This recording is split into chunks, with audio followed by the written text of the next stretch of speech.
তলব পেয়ে পররাষ্ট্র মন্ত্রণালয়ে হাজির ভারতীয় হাইকমিশনার। সীমান্তে বেড়া নির্মাণে সহযোগিতা কামনা। অসম চুক্তি বাতিলের ইঙ্গিত স্বরাষ্ট্র উপদেষ্টার। নিরপরাধ বিডিআর সদস্যদের মুক্তি ও চাকরি পুনর্বহালের দাবিতে সারা দেশে মানববন্ধন। সুষ্ঠু বিচার না হলে আরেকটি অভ্যুত্থানের হুঁশিয়ারি বৈষম্য বিরোধীদের। এবং সিলেটের সড়ক মহাসড়কে গাড়ি চললেই ধুলায় ঢেকে যায় চারপাশ। নির্মাণ কাজ ও খানাখন্দকে দুষছেন বাসিন্দারা। বাড়ছে শ্বাসতন্ত্রের রোগীর সংখ্যা, বাড়তি সতর্কতার পরামর্শ।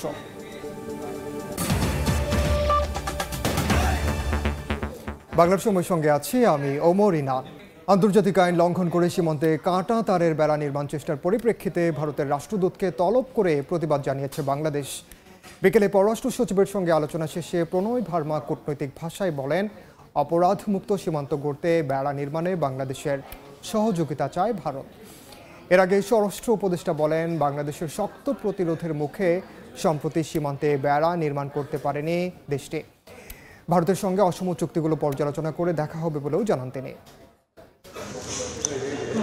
৪০ দিনের ব্যবধানে আবারও ভারতের রাষ্ট্রদূতকে তলব করে প্রতিবাদ জানালো বাংলাদেশ। এবারে আন্তর্জাতিক আইন লঙ্ঘন করে সীমান্তে কাঁটাতারের বেড়া নির্মাণের চেষ্টার প্রতিবাদ জানাতে ভারতের রাষ্ট্রদূতকে ডাকে পররাষ্ট্র মন্ত্রণালয়।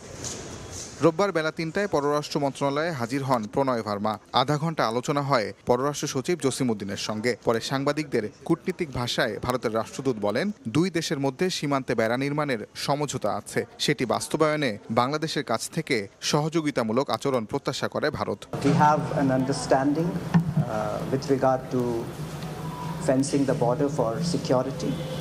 Our two border guarding forces, BSF and BGB, have been in communication in this regard. We expect that understandings will be implemented and that there will be a cooperative approach to combating crime. এদিন সকালে স্বরাষ্ট্র মন্ত্রণালয়ে এ সংক্রান্ত এক বৈঠক শেষে উপদেষ্টা জানান, সম্প্রতি সীমান্তের 5টি জায়গায় ভারত কাঁটাতারের বেড়া নির্মাণ শুরু করে। তবে বিজিবি এবং স্থানীয় মানুষের শক্ত অবস্থানের কারণে নির্মাণ কাজ বন্ধ করতে বাধ্য হয় ভারত। ওই জায়গাটা কাজ বন্ধ হয়েছে, তারপরে তোমার ওই যে পত্নীতলা যেটা আছে ওটারও কাজ বন্ধ হয়েছে, নগার যে আছে ওই জায়গারও কাজ বন্ধ, মানে যে কয় জায়গায় কাজ শুরু হচ্ছিল সব কটা জায়গায় কাজ বন্ধ আছে। আমাদের জায়গা দিব না, এতে আবার কঠোরের কি আছে? আমার জায়গা আমি কঠোর থাকবো না মানে কি? হেনি কি কই মানছে নিতে বন্ধ করে দিছে? এখন হলো কি, তারা বিভিন্ন জায়গায় তো সমস্যা করার চেষ্টা করবে, বাট আমরা যেভাবে হোক ছলে বলে কৌশলে যেইভাবে এই সমস্যা সমাধান করবে। বিগত সরকারের সময়ে ভারত সীমান্তের কিছু এলাকায় কাঁটাতারের বেড়া নির্মাণের সুযোগ পেয়েছে জানিয়ে উপদেষ্টা বলেন, চুক্তি অনুসারে সীমান্তের কোনো অংশের আলোচনা ছাড়া কোনো অবকাঠামো নির্মাণ করতে পারবে না ভারত। ফেব্রুয়ারি মাসে যাচ্ছে এবং আমি ওই অলরেডি আমরা ইসে বলছি যে আমরা অলরেডি একটা চিঠি দিব যে ওইগুলি আমার যেগুলি অসম চুক্তি হয়েছে ওইগুলি যেন বাদ দেওয়া যায়। হয়তো ফরেন মিনিস্ট্রি তাদের ওই হাই কমিশনারকে ডাকে আজকে কি কালকে হয়তো বলতেও পারে। বাংলাদেশ ভারতের মধ্যে ৪,১৫৬ কিলোমিটার সীমান্তের মধ্যে ৩,২৭১ কিলোমিটার সীমান্তে ভারত কাঁটাতারের বেড়া নির্মাণ করেছে। এক সপ্তাহের মধ্যে জুলাই আগস্ট আন্দোলনে আহত ও নিহতদের চূড়ান্ত তালিকা প্রকাশ এবং তাদের পরিচয়পত্র বা স্মার্ট কার্ড দেয়া সহ 9 দফা দাবি জানিয়েছেন গণ অভ্যুত্থানে সম্মুখ সারির আহত ছাত্র জনতা। রোববার জাতীয় প্রেস ক্লাবের সামনে মানববন্ধন থেকে দাবি জানান তারা। এ সময় আহতদের দ্রুত সুচিকিৎসা নিশ্চিত করার পাশাপাশি তাদের আজীবন বিনামূল্যে সরকারিভাবে চিকিৎসার ব্যবস্থা করার দাবি জানানো হয়। আহত ব্যক্তি ও নিহতের পরিবারের জন্য সরকারি মাসিক ভাতার ব্যবস্থা করার দাবি জানান আহত ছাত্র জনতা। এছাড়া তাদেরকে আগামীতে কোনো সরকার যেন হয়রানিমূলক মামলা দিতে না পারে সেজন্য আইন পাশ করতেও বলা হয়।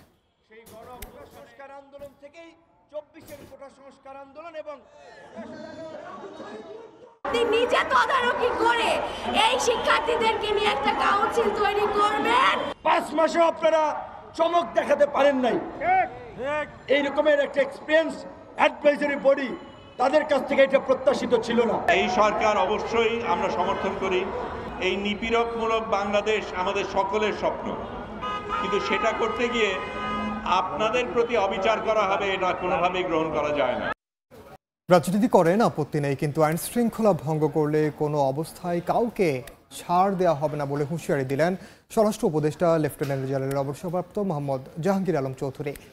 বিকেলে মুন্সিগঞ্জের সিরাজুদ্দি খান একটি বেসরকারি ব্যাংকের সামাজিক দায়বদ্ধতা কর্মসূচিতে অংশ নিয়ে কথা বলেন তিনি।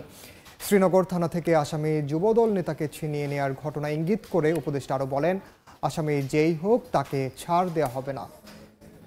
অলরেডি কিন্তু ওসিরে প্রত্যাহার করা হয়েছে এবং যারা এই করা হয়েছে 4 জন আসামিরে কিন্তু ধরা হয়েছে। এই জন্য বলছি যে কোনো অবস্থায় কোনো সন্ত্রাসীরে ছাড় দেওয়া হবে না। সে যেই দলের হোক এবং সে যত প্রভাবশালী হোক না কেন, তাকে কোনো অবস্থায় ছাড় দেওয়া হবে না। এই জন্য আপনারা সবসময় আমাদের পাশে থাকবেন এবং আমাদের সাহায্য এবং সহযোগিতা করবেন। জুলাই অভ্যুত্থানের ঘোষণার দাবিতে জামালপুর ও মোংলায় লিফলেট বিতরণ করেছে বৈষম্য বিরোধী ছাত্র আন্দোলন ও জাতীয় নাগরিক কমিটি। দুপুরে জামালপুর শহরের ফৌজদারি মোড় থেকে আদালত এলাকা পর্যন্ত জুলাইয়ের প্রেরণা দিতে হবে ঘোষণা সম্বলিত স্লোগানে লিফলেট বিতরণ করা হয়। এ সময় কেন্দ্রীয় সমন্বয়ক সহ জেলা পর্যায়ে আন্দোলনে অংশ নেওয়ারা উপস্থিত ছিলেন। এদিকে মোংলায় সরকারের বিভিন্ন দপ্তরের কর্মকর্তা ও সাধারণ মানুষের মাঝে লিফলেট বিতরণ করা হয়। এতে জুলাই অভ্যুত্থানের শহীদদের রাষ্ট্রীয় স্বীকৃতি এবং দ্রুত আহতদের বিনামূল্যে সুচিকিৎসা প্রদানের প্রতিশ্রুতি সহ 7টি দাবি তুলে ধরা হয়।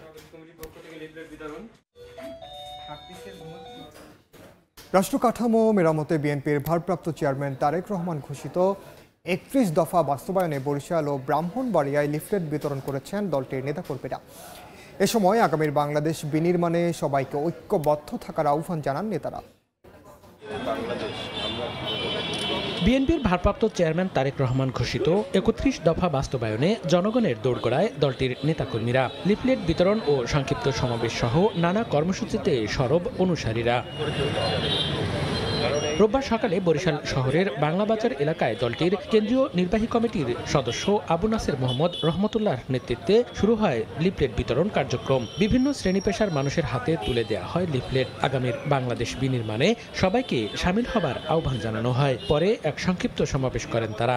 মানুষ উৎসাহিত হচ্ছে, মানুষ মনে করছে 53 বছরে বাংলাদেশ যেভাবে পিছিয়ে আছে, আগামী দিনের যারা এই 31 দফার আলোকে রাষ্ট্র গঠন করতে পারলে বাংলাদেশ আর পিছিয়ে থাকবে না। ব্রাহ্মণবাড়িয়াতে 31 দফা বাস্তবায়নের পাশাপাশি নির্যাতিত ও ত্যাগী নেতাকর্মীদের দিয়ে জেলা বিএনপির কমিটি গঠনের দাবিতে পৌর মুক্ত মঞ্চ ময়দানে সমাবেশ করেছে জেলা বিএনপির একাংশের নেতাকর্মীরা। এ সময় আগামী 18 জানুয়ারি জেলা বিএনপির কাউন্সিল গঠনকে কেন্দ্র করে দলের ত্যাগী নেতাদের বাদ দিয়ে ভুয়া ভোটার তালিকা প্রণয়নের অভিযোগ করেন দলটির একাংশের নেতাকর্মীরা।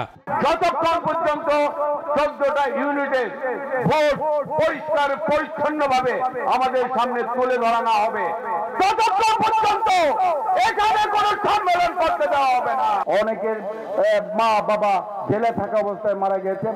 আজকে দুঃখ, আজকে কাদেরকে আমরা নেতৃত্বে দেখতে পাই। দুর্নীতিবাজদেরকে দল থেকে বের করা উচিত। সমাবেশে জেলার 9টি উপজেলা থেকে আগত বিএনপির অঙ্গ সংগঠনের নেতাকর্মীরা উপস্থিত ছিলেন। মনিরুজ্জামান প্রান্ত, সময় সংবাদ। সড়ক দিয়ে গাড়ি চললেই ধুলায় ঢেকে যায় চারপাশ। সিলেট ঢাকা মহাসড়ক সহ বিভিন্ন সড়ক মহাসড়কের নির্মাণ কাজ ও খানাখন্দের কারণে এমন দশা সিলেটবাসীর। এতে বাড়ছে শ্বাসকষ্টজনিত রোগীর সংখ্যা। শুষ্ক মৌসুমে বাড়তি সতর্কতার পরামর্শ বিশেষজ্ঞের। নওশাদ আহমেদ চৌধুরীর ছবিতে ইকরামুল কবিরের রিপোর্ট। সড়কের পাশে গাঢ় সবুজের পাতাগুলো ধুলায় ধূসর বর্ণ ধারণ করেছে। শুধু গাছগাছালি নয়, সড়কের পাশের বাড়িঘর, দোকানপাট, ব্যবসা প্রতিষ্ঠানও যেন ধুলাময়। শুকনা মৌসুম এলেই সড়কের পাশের ব্যবসায়ীদের ধুলাবালুর ভোগান্তি পোহাতে হয়। মাস্ক লাগিয়েও রক্ষা পাচ্ছেন না তারা। আমাদের ধুলাবালির জন্য চলা অসম্ভব হয়ে গেছে। পানি মারে না তারা, আমরা শুনি এখানে ডেইলি 3বার পানি মারার কথা। রাস্তাটা তাড়াতাড়ি কাজ শুরু হয়ে যায়, তাহলে আমাদের অনেক ভালো হবে এবং প্রত্যাশা যারা রয়েছেন তাদের অনেক ভালো হবে। ধুলাবালুর কারণে শ্বাসকষ্ট সহ নানা সমস্যা নিয়ে শিশু, নারী, পুরুষ সিলেটের ওসমানী মেডিকেল কলেজ হাসপাতালে চিকিৎসা নিতে ভিড় করছেন। ধুলাবালু প্রবণ এলাকা এড়িয়ে চলার পাশাপাশি মাস্ক ব্যবহারের পরামর্শ চিকিৎসকদের। ধুলাবালুতে যাদের অ্যালার্জি আছে তাদেরকে যদি তারা মাস্ক ব্যবহার করেন তাহলে কিন্তু তারা সুস্থ থাকবেন, এবং যে একটু শীত বা কতটুকু ঠান্ডা লাগবে এই বিষয়ে যে কাপড় ঠিকমতো কাপড় পরিধান করে। সিলেট ঢাকা মহাসড়ক সহ বিভিন্ন সড়ক মহাসড়কের নির্মাণ কাজ ও খানাখন্দের কারণে এমন দশা সিলেটবাসীর। ইকরামুল কবির, সময় সংবাদ, সিলেট। বরফকল বন্ধ থাকায় বিপাকে নেত্রকোনার মোহনগঞ্জে মৎস্য অবতরণ কেন্দ্র ব্যবহারকারীরা। বাইরে থেকে বরফ পরিবহন করতে অতিরিক্ত অর্থ ব্যয় করতে হচ্ছে ব্যবসায়ীদের। অন্যদিকে মাছে বরফ দিতে না পারায় কম দামে বিক্রি করতে হচ্ছে জেলেদের। এ নিয়ে বিদ্যুৎ সংকটের অজুহাত মৎস্য অবতরণ কেন্দ্র কর্তৃপক্ষের, তবে চাহিদা অনুযায়ী সরবরাহের আশ্বাস পল্লী বিদ্যুৎ সমিতির। আলপনা বেগমের পাঠানো তথ্য ও আবু সুফিয়ানের ছবি নিয়ে রিপোর্ট। 2017 সালে নেত্রকোনার মোহনগঞ্জে মৎস্য অবতরণ কেন্দ্র নির্মাণ করে বাংলাদেশ মৎস্য উন্নয়ন কর্পোরেশন। 3 বছর পর 2020 সালে উৎপাদনে আসে সেখানের বরফকল, কিন্তু 2 বছর পর 2022 সালে হঠাৎই বন্ধ হয়ে যায় সেটি। ব্যবসায়ীরা জানান, শুরুর দিকে অবতরণ কেন্দ্রে 57 জন আড়তদার থাকলেও বর্তমানে আছেন 47 জন। বরফকলে উৎপাদন না থাকায় বাইরে থেকে বরফ পরিবহন করতে অতিরিক্ত অর্থ ব্যয় করতে হচ্ছে। অন্যদিকে মাছে বরফ দিতে না পারায় কম দামে বিক্রি করতে হচ্ছে জেলেদের। কেন্দ্রে বরফকল চালু থাকতে 380 কিলোওয়াট বিদ্যুৎ অপ্রত্যাশিত লোড, আমরা প্রায় 280 বা 310-20।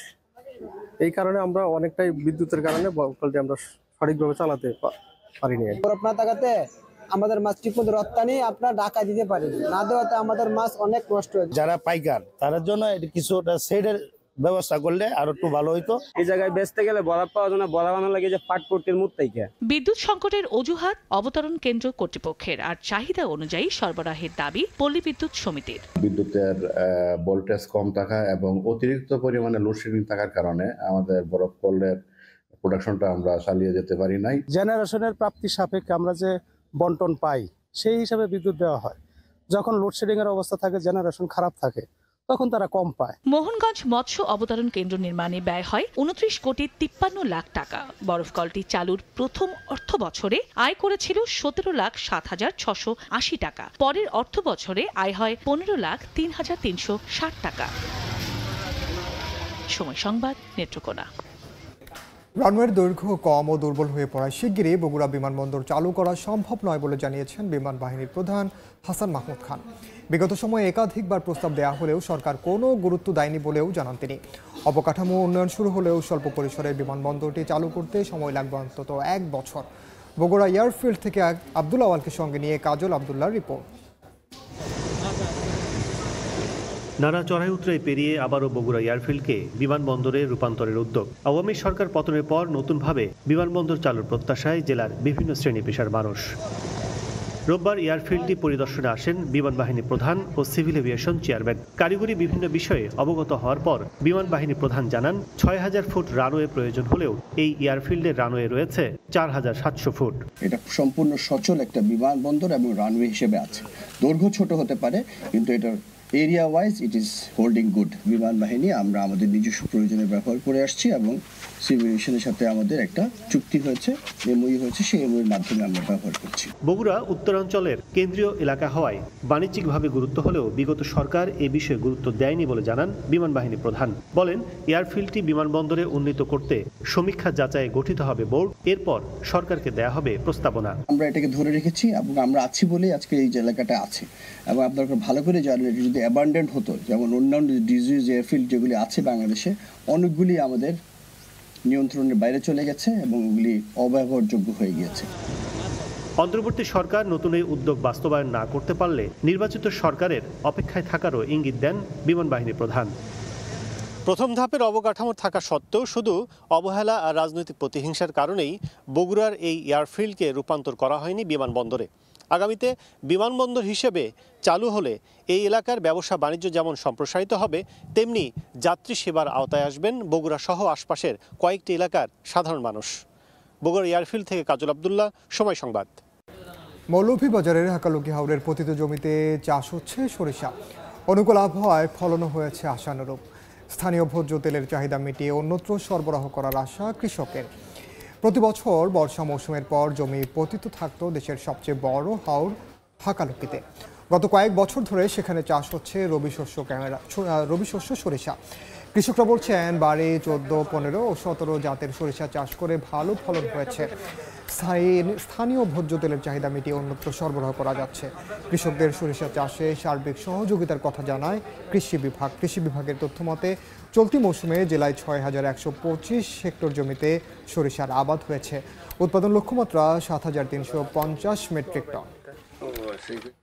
বাংলার সময়ের শীর্ষ সংবাদগুলো জানিয়ে দিচ্ছে আরেকবার। তলবে পররাষ্ট্র মন্ত্রণালয়ে হাজির ভারতীয় হাই কমিশনার। সীমান্তে বেড়া নির্মাণে সহযোগিতা কামনা। অসম চুক্তি বাতিলের ইঙ্গিত স্বরাষ্ট্র উপদেষ্টার। এবং নিরপরাধ বিডিআর সদস্যদের মুক্তি ও চাকরি পুনর্বহালের দাবিতে সারা দেশে মানববন্ধন। সুষ্ঠু বিচার না হলে আরেকটি অভ্যুত্থানের হুঁশিয়ারি বৈষম্য বিরোধীদের। এই ছিল বাংলার সময়ের সঙ্গে থাকুন সময়ের।